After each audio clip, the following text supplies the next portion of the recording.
Musim panas? Belum pernah merasakan musim dingin berarti. Saya alhamdulillah pengalaman Pak Manajer ketika pertama pernah musim dingin, pernah musim panas. Saya lihat ada kawan-kawan berdarah keluar dari situ. Tak tahan ya. Waktu musim dingin, darah keluar. Nggak sanggup menahan dingin. Musim panas itu juga darah yang keluar dari hidung dan nggak sanggup musim panas itu. Ketika matahari berhenti dari garis edarnya di porosnya, sebagaimana Allah perintahkan untuk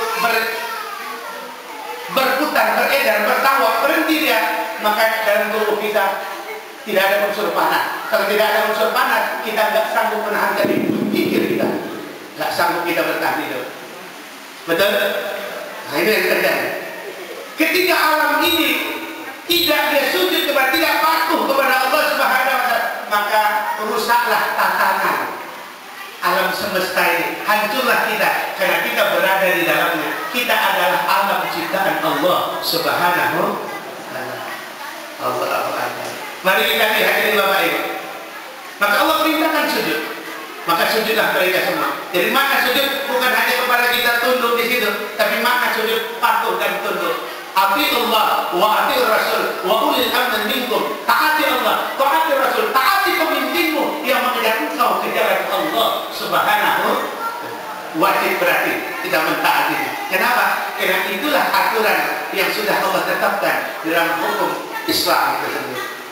Subhanalladzi asra bi 'abdihi laila minal masjidil haram ilal masjidil aqsa.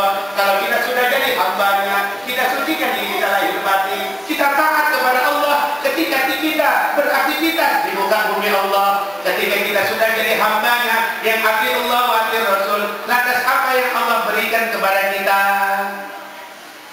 Kalau dalam ayat itu apa dikasih Allah?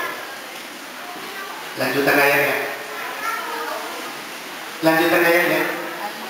Alladzi barakna haulahu.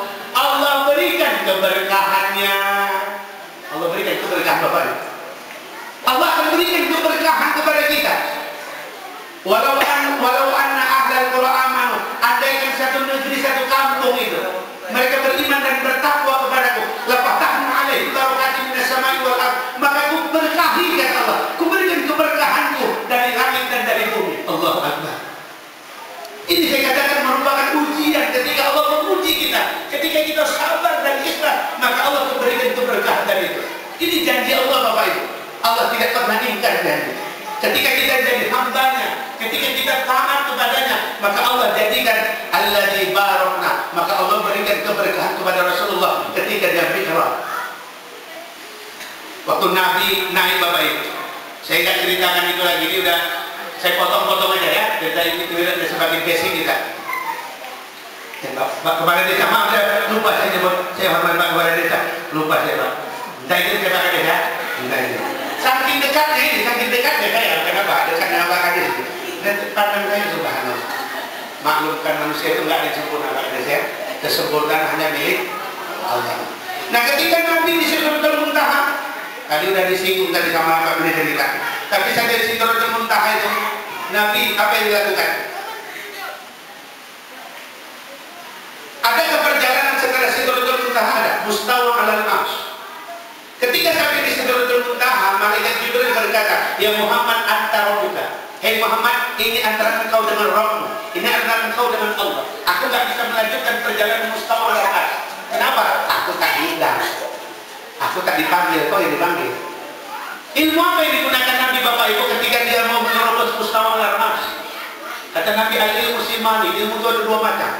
Wa ilmu batin fi qalbi, ilmu batin yang di dalam hati, wa dzalika huwa ilmu nafi, itu yang sangat bermanfaat. Apa yang dilakukan Nabi ketika Nabi mau menerobos mustawa alal arsy? Nabi melakukan tafakkur. Tafakkur sa'ada khair qudrul qalbi ma Allah. Tafakkur dia sesaat dihadirkannya hatinya, ingatan pandangan dan pendengarannya kepada zat yang bernama Allah. Dihadirkan. Itu yang digunakan Nabi, ilmu hati. Bapak Ibu ingat ya, ini ilmu yang saya ajarkan ini ketika kita bicara tentang Isra Mi'raj dan tentang perjalanan hidup, ini nanti akan kita gunakan yang saya ceritakan ini ketika kita menghadapi Sakratul Maut.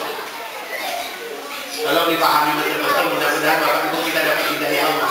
Yang saya ceritakan ini adalah ilmu menghadapi sakratul maut. Apa yang dilakukan Nabi ketika Nabi mau menerobos mustawa al-arsh? Tafakkur sah. Dia tafakkur sesaat. Khudurul qalbi Allah. Dihadirkannya hati. Di dalam hati itu ada ingatan, ada pandangan, ada pendengaran. Karena Allah katakan inna sam'a, sesungguhnya pendengaranmu, wal basar, pandanganmu, wal fu'ad, ingatanmu. Bukan telinga, bukan mata, bukan hati.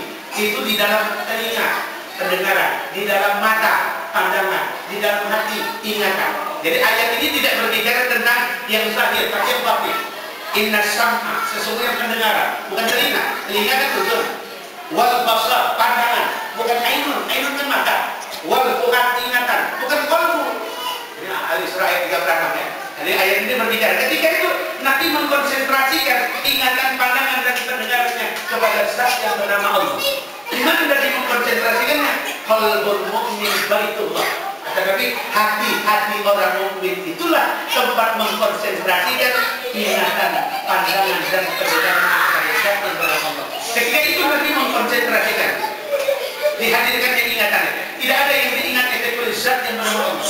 Tidak ada yang dipandangnya kecuali zat yang bernama Allah. Tidak ada yang didengarnya kecuali zat yang bernama Allah. Ketika itu Allah berkata, Ana ma'a abdi madzakarni. Aku beserta hamba-hambaku. Ketika ingatan, pandangan dan pendengarannya beserta dengan aku, kata Allah. Ketika Nabi beserta dengan Allah, Allah katakan, maka terjadilah mi'raj itu.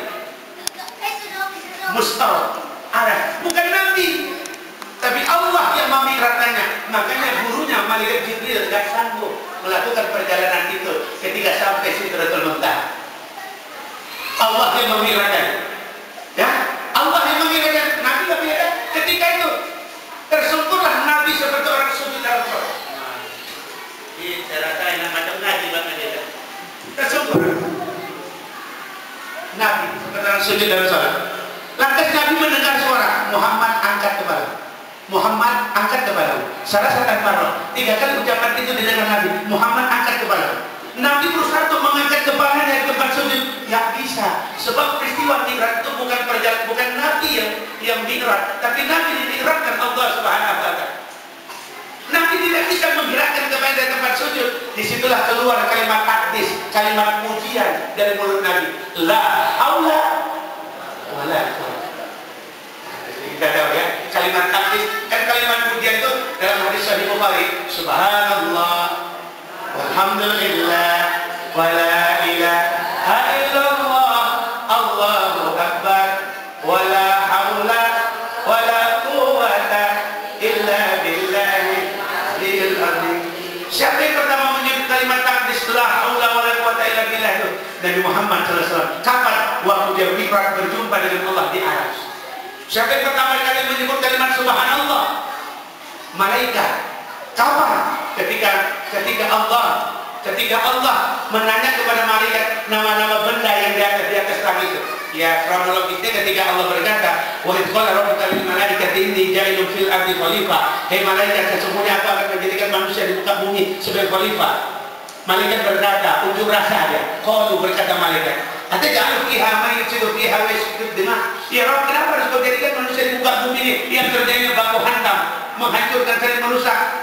Bukankah apakah kami kurang bertasbih memujimu? Lantas Allah mengeluarkan hakikatnya. Inni a'lamu ma la ta'lamun. Hei malaikat, sesungguhnya aku tahu apa yang tidak engkau tahu. Ku tahu apa yang kau mau. Allah tahu mau kita. Ya, aku tahu apa yang tidak engkau tahu. Bahkan yang kau tahu itu dari aku, kata Allah. Disitulah malaikat dalam kitab Akbar Makkah, para mufassir dari Timur Tengah mendengar ayat itu. Malaikat bertawaf mengelilingi arasnya Allah. Malaikat bertawaf mengelilingi aras. Ikutlah Nabi Adam dan Hawa ketika itu mencicipi ibadah tawaf. Jadi ibadah tawaf ibadah tertua. Maka alam ini semuanya bertawaf kepada Allah Subhanahu wa ta'ala. Disitulah malaikat bertasbih. Allah, malaikat sebutkan nama-nama benda yang ada di atas langit. Malaikat tak tahu. Malaikat berkata, berkata malaikat, Subhanaka la ilma lana illa ma 'allamtana innaka antal alimul hakim. Maha suci Engkau ya Allah, tidaklah kami tahu kalau tidak Engkau beritahu. Jadi yang pertama sekali menyebutkan subhanallah, subhanallah itu kata malaikat. Alhamdulillah, alhamdulillah. Itu apa? Nabi Adam alaihissalam. Kapan? Waktu Allah memasukkan ruh ke dalam jasad Adam. Ketika Allah masukkan ruh ke dalam jasad Adam, fa iza sawaituhu, setelah sempurna jasad Adam itu kata Allah, wa nafakhtu fihi min ruhi, maka kutiupkan ruh ke dalam jasad Adam, masuklah ke ubun-ubun Adam, sampai ke mata, sampai ke hidung, sampai ke mulut, sampai ke leher, sampai ke dada. Di situ Adam mau bangkit, jatuhlah Adam. Kan itu, Adam belum sampai